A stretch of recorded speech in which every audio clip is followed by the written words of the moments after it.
તમારું સ્વાગત કરું છું અને આજના ટોપિક ની અંદર આપણે જોવાના છીએ એક એવા ગેસ વિશે, એક એવા તત્વો વિશે જે આપણા શરીરની સર્ક્યુલેટરી સિસ્ટમ છે એને ચોખ્ખી રાખવાનું કામ કરે છે, એને સાફ સફાઈનું કામ કરે છે। તો આપણને ખબર જ છે કે આપણા શરીરની અંદર આપણું એન્જિન ગણાય તો કે આપણું હૃદય છે એ 24 કલાક પમ્પિંગ કરે છે અને આપણા શરીરના એક એક ખૂણા સુધી લોહી પહોંચાડવાનું કામ કરે છે। તો એ દરમિયાન આપણી અમુક જે આપણને કેસીસ જોવા મળે છે કે જેની અંદર કોઈ નસ છે, જેમ કે બ્લડ વેસલ્સ છે, આર્ટરી છે, વેન્સ છે, તો એની અંદર બ્લોકેજ આવી જાય છે।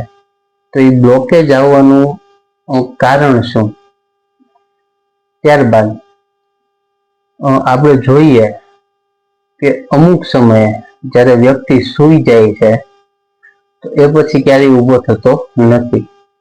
જ્યાં ભાગે મૃત્યુ દર જે છે એ રીતે જોવા મળે છે કે વ્યક્તિ સૂવે છે ત્યારબાદ એ ઊભો થઈ શકતો નથી। તો આ બધું થવાનું કારણ શું? તો એક ડોક્ટર છે, ડોક્ટર લુઈસ ઇનાર્ગો, જેમને આ બાબતે રિસર્ચ કર્યું છે અને એ રિસર્ચ દરમિયાન એને નોબેલ પુરસ્કાર મળ્યો છે। તો આપણે સૌ જાણીએ છીએ કે આપણા શરીરની અંદર બહુ બધી નસો છે જેની આપણે એક લાઈનમાં કરીએ તો એની લંબાઈ અંદાજિત 16,000 કિલોમીટર જેટલી છે અને આખી પૃથ્વીનો ફરતો આંટો મારી લે તો પણ એ પૂરી થતી નથી। નાની નાની આટલી આપણા શરીરમાં નસો છે। તો એ જે નસો છે એની મદદથી આપણા શરીરમાં ખૂણે ખૂણે પોષણ પહોંચવાનું કામ કરે છે। તો આપણે જે કંઈ ખાઈએ છીએ એ લોહી દ્વારા એબ્ઝોર્બ થાય છે અને નસોની મારફતે લોહી આખા શરીરમાં ફરે છે અને જે લોહી આખા શરીરમાં ફરે છે જેથી શરીરના દરેક ખૂણે જે તે પોષણ પહોંચે છે। સાથે પોષણ જે રીતે આપણા શરીરમાં પહોંચે છે એ સેમ રીતે જે કંઈ કોષો દ્વારા અથવા તો જે તે અંગમાં જે તે ટીશ્યુ દ્વારા કચરો નીકળ્યો છે એ કચરો પાછું લોહી જે છે એ રિટર્ન લઈને આવે છે અને કિડની મારફતે એને ક્લીન કરે છે અથવા આપણા જે ફેફસા છે તો આપણા ફેફસા સુધી તે લોહી પહોંચે છે અને એ પછી એમાં જે કાર્બનિક પદાર્થ આવ્યો છે, કાર્બન ડાયોક્સાઇડ, એ શ્વાસ દ્વારા કાર્બન ડાયોક્સાઇડ છે એ બહાર હવામાં છૂટો પડે છે અને ઓક્સિજન છે એ આપણા લોહીની સાથે ભળી અને શરીરના ખૂણે ખૂણે જે તે કોષ છે એને જીવતા રાખવા માટે પહોંચે છે। તો આ જનરલ વાત આપણે દરેક વ્યક્તિ જાણીએ છીએ। તો હવે આપણે આગળ જોઈએ કે આ જે બ્લોકેજ થાય છે તો એ કઈ રીતે થાય છે અને કેવી રીતે એને અટકાવી શકાય। તો આપણા શરીરમાં એક ગેસ ઉત્પન્ન થાય છે જે છે નાઇટ્રિક ઓક્સાઇડ। તો જે નાઇટ્રિક ઓક્સાઇડ ગેસ છે એ આપણા આખા શરીરની અંદર, આપણા નસોની અંદર ફરે છે।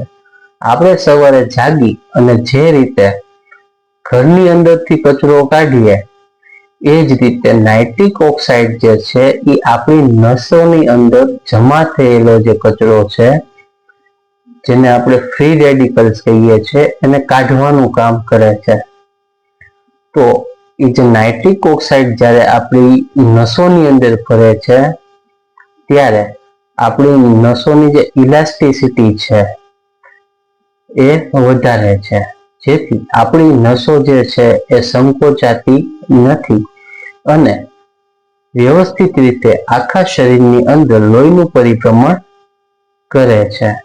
આ જે નાઇટ્રિક ઓક્સાઇડ ગેસ હોય છે એ શરીરની અંદર રહેલા એન્ડોથેલિયમ લેયર હોય છે. એન્ડોથેલિયમ એક કોષો હોય છે, કોષોનું બનેલું એક ટીશ્યુ હોય અને એન્ડોથેલિયમ ટીશ્યુનું એક લેયર હોય છે જેની અંદરથી જે નાઇટ્રિક ઓક્સાઇડ ગેસ છે એ બને છે અને એનું કામ આપણા શરીરની અંદર રહેલો કચરો કાઢવાનું, તેમજ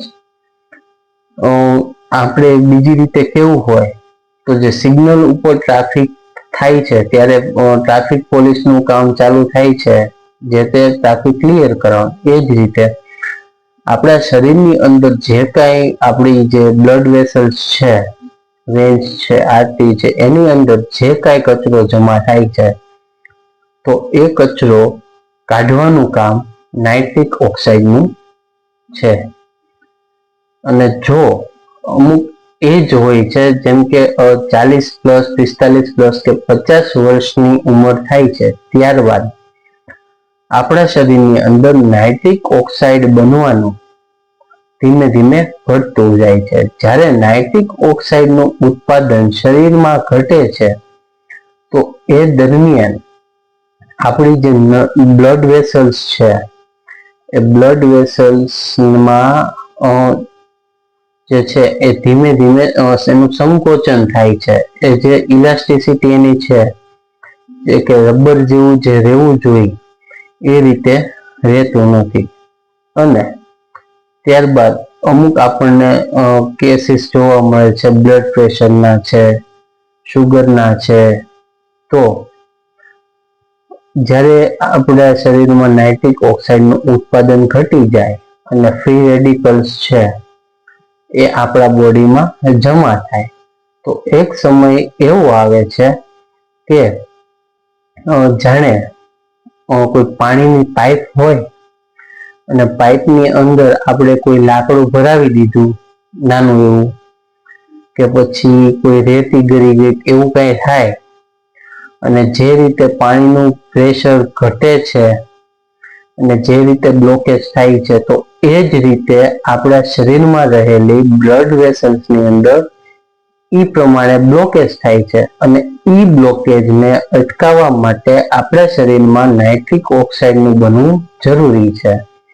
તો જ્યારે નાઇટ્રિક ઓક્સાઇડનું ઉત્પાદન શરીરમાં ઘટે અને આ રીતનું આપણા શરીરમાં બ્લોકેજ ચાલુ થાય તો એ બ્લોકેજ દરમિયાન આપણા શરીરની અંદર આપણે એવો ખોરાક લેવો જોઈએ કે જેનાથી આપણા શરીરની અંદર જેટલા પ્રમાણમાં નાઇટ્રિક ઓક્સાઇડની જરૂર છે એટલા પ્રમાણમાં આપણને નાઇટ્રિક ઓક્સાઇડ મળી રહે અને આપણને જે કંઈ બ્રેન સ્ટ્રોક આવે છે, હાર્ટ એટેક આવે છે, બ્લડ પ્રેશરના પ્રોબ્લેમ્સ રહે છે, કોલેસ્ટ્રોલના પ્રોબ્લેમ રહે છે, તો આની અંદરથી આપણે રાહત મેળવી શકીએ.